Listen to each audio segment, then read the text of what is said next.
Nous sommes donc au 54e congrès de la CGT, qui recevait aujourd'hui une invitée de marque, en l'occurrence Madame Hala Abou Assira, qui est ambassadrice de Palestine en France. Bonjour, Madame Abou Assira. Bonjour. Merci beaucoup de nous donner quelques minutes de votre temps. Alors, on va revenir quelques secondes sur le contexte. Le 22 septembre dernier, à la tribune des Nations Unies, le président Emmanuel Macron reconnaissait enfin l'État de Palestine au nom de la France. Le 25 mars dernier, je crois, vous lui apportiez vos lettres de créance, cette fois-ci en tant qu'ambassadrice de plein droit. Vous étiez auparavant, depuis quelques années déjà, chef de la mission palestinienne. Ambassadrice, chef de la mission de Palestine. Et justement, en effet, cette correction a son importance. Qu'est-ce qui, aujourd'hui, au-delà de cette grande importance symbolique, change concrètement pour vous, dans votre quotidien en tant que diplomate, cette reconnaissance de l'État palestinien et si vous pouviez éventuellement développer quelques mots là-dessus. La reconnaissance de la France, de l'État de Palestine dépasse le symbole.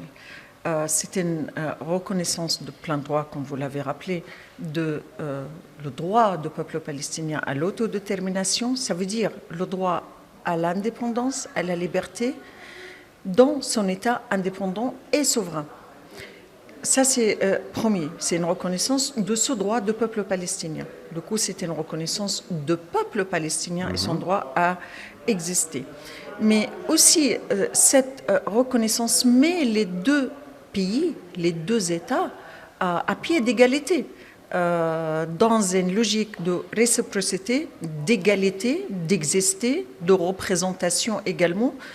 Je suis l'ambassadeur de l'État de Palestine aujourd'hui en France et c'est un message très, très fort au peuple palestinien aujourd'hui qui fait face à l'occupation israélienne, à la colonisation israélienne, à l'apartheid, à l'oppression et au génocide israélien. Du coup, ce message de reconnaissance était très très important pour nous Palestiniens, mais aussi pour Israël, qu'elle ne peut pas continuer à violer le droit international sans conséquence et elle ne peut pas saboter le droit à l'autodétermination du peuple palestinien, continuer à saboter ce droit, à nier l'existence du peuple palestinien. Cette reconnaissance envoyait un message fort à Israël de dire ce peuple existe, il va continuer à exister sur cette terre. Aussi, je rappelle toujours que la reconnaissance par la France et les 10 pays qui l'ont suivi, ça vient aussi dans le cadre des actions requises par la Cour de justice internationale qui a été traduite par la conférence de New York. Je rappelle aussi que ce n'était pas une conférence pour la reconnaissance, la reconnaissance faisait partie des actions que les États devaient prendre. Parmi ces actions, aussi les sanctions. Les États sont dans l'obligation d'imposer des sanctions, un embargo sur les armes contre Israël, de geler l'accord d'association entre l'Union européenne et Israël, mais aussi de rompre les relations commerciales et économiques et même politiques avec Israël jusqu'il respecte le droit international et le droit du peuple palestinien. Et justement, donc, aujourd'hui, donc, vous êtes ambassadrice de plein droit et pour autant, vous êtes dans une situation bien particulière, me semble-t-il, par rapport à vos homologues. C'est-à-dire que vous êtes ambassadrice d'un État assailli, bombardé, massacré, affamé, sous occupation coloniale permanente. Est-ce que vous n'avez pas parfois l'impression d'être un petit peu plus, un petit peu autre chose encore qu'une ambassadrice ? Vous savez, nous, diplomates palestiniens, nous sommes à l'origine des militants. On est des militants pour la cause de notre peuple. On est militants pour la Palestine, pour la liberté de la Palestine, pour l'égalité du peuple palestinien, pour les droits du peuple palestinien. La diplomatie palestinienne, c'est vrai, elle est peut-être unique au monde ou très particulière dans le sens où nous travaillons sur une crise non-stop, une crise qui finit jamais. C'est la gestion de crise et cette crise est toujours, malheureusement, c'est pas une crise passagère. C'est une situation constante qui dure depuis des décennies, où chaque jour des enfants palestiniens sont tués et assassinés par Israël. Chaque jour des femmes palestiniennes sont assassinées. Une école est bombardée, un hôpital est bombardé, des quartiers résidentiels sont rasés complètement. Nous gérons ça chaque jour. Nous essayons d'être le voix de notre peuple, malgré aussi les intimidations contre nous, malgré les menaces contre nous, malgré la censure contre nous en tant que voix de peuple palestinien. Et surtout ici, avec ce qu'on appelle le mass media français, il y a une invisibilisation extraordinaire de peuple palestinien, de ses représentants légitimes, de ses voix légitimes, avec l'objectif d'invisibiliser le peuple palestinien et sa cause. Et justement, vous le disiez, on est un petit peu au milieu d'une sorte de paradoxe ou de contraste en France, c'est-à-dire qu'il y a une opinion publique qui est depuis longtemps sensibilisée, solidaire de la cause palestinienne. Pour autant, de l'autre côté, on a des autorités françaises qui ont souvent besoin de se faire pousser pour faire les choses à minima, parfois en tout cas prendre des mesures symboliques, mais qui sont surtout de l'ordre du symbole justement.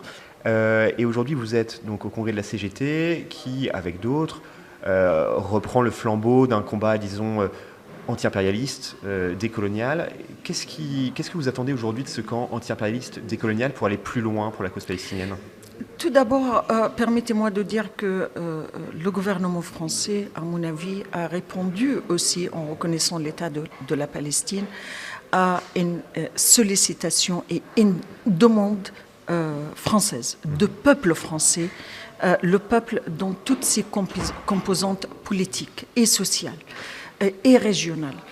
Ça venait en réponse à cette interpellation par le peuple français que la France reconnaisse l'État de Palestine, aussi en réponse à la demande de l'Assemblée nationale et du Sénat en 2014 que le gouvernement reconnaisse l'État de Palestine. Parallèlement à ça, et une chose très importante pour le peuple palestinien, c'est la solidarité internationale, la mobilisation extraordinaire qu'on a vue dans les 4 coins du monde, ici en France, en Grande-Bretagne, aux États-Unis, en Afrique, en Amérique latine, en Asie, partout dans le monde. Et c'est cette mobilisation qui était essentielle pour nous et très importante. Il nous a donné la voix, vous étiez notre voix, les peuples libres, les femmes et hommes libres étaient la voix du peuple palestinien. Il permettait d'attirer l'attention, d'interpeller les gouvernements à prendre des actions politiques concrètes. Aujourd'hui, il reste que les gouvernements imposent des sanctions contre l'État d'Israël pour ces violations graves de droit international.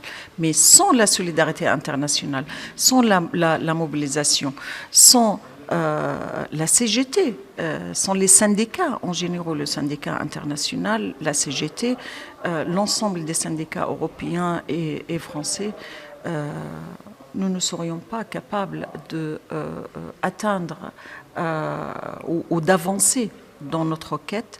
C'est ensemble que nous menons ce combat. C'est un combat pour la justice, c'est un combat pour l'égalité des droits. Et c'est ça qui nous unit. Et c'est ça qui nous donne, nous, le peuple palestinien, la force de continuer ce combat. D'ailleurs, vous parliez d'être ensemble. Vous n'étiez pas seule aujourd'hui en tant que ressortissante palestinienne à la tribune du congrès de la CGT. Vous étiez notamment avec aujourd'hui Youssef Habach, mais il y avait aussi hier, on a pu entendre Nasser Boubaker. Exactement, le président du syndicat des journalistes palestiniens, et c'est l'occasion de les saluer l'action des journalistes palestiniens.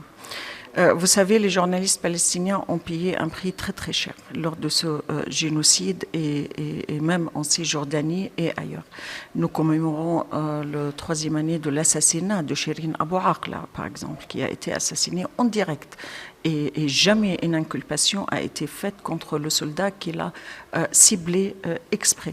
Les journalistes, aujourd'hui, ils sont persécutés, ils sont assassinés, ils sont silenciés, mais par l'assassinat direct à eux, à leur famille aussi.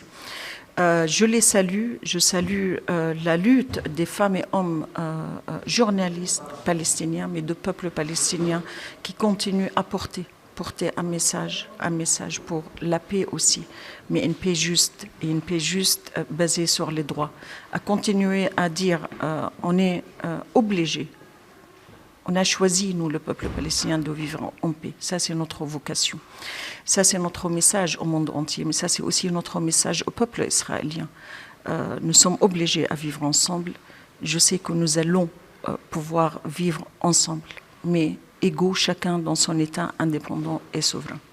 J'ai une dernière question pour vous.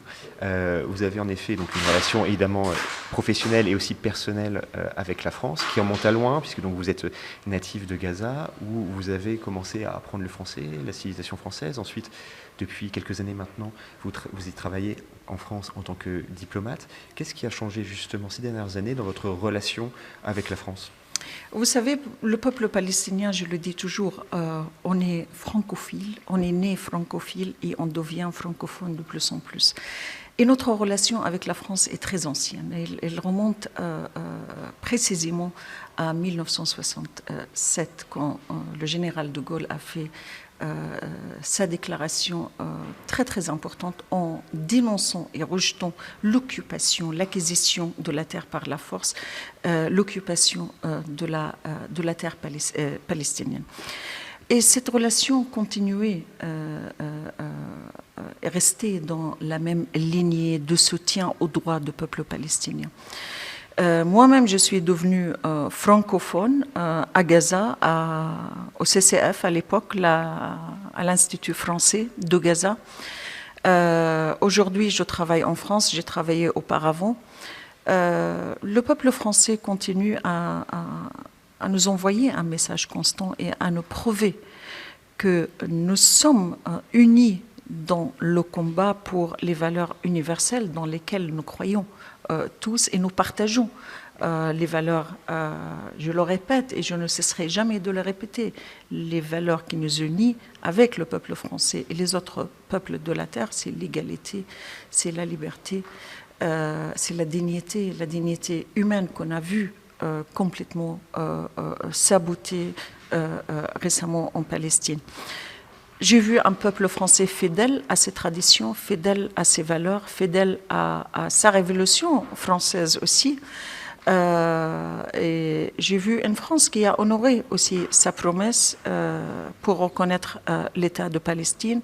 Nous attendons davantage des actions pour concrétiser l'État palestinien, pour permettre à cet État d'exister, à lui fournir aussi les outils et les ressources nécessaires pour continuer déjà la construction des institutions étatiques, mais aussi de commencer la reconstruction de la bande de Gaza et essayer de sauver et permettre la survie du peuple palestinien sur cette terre.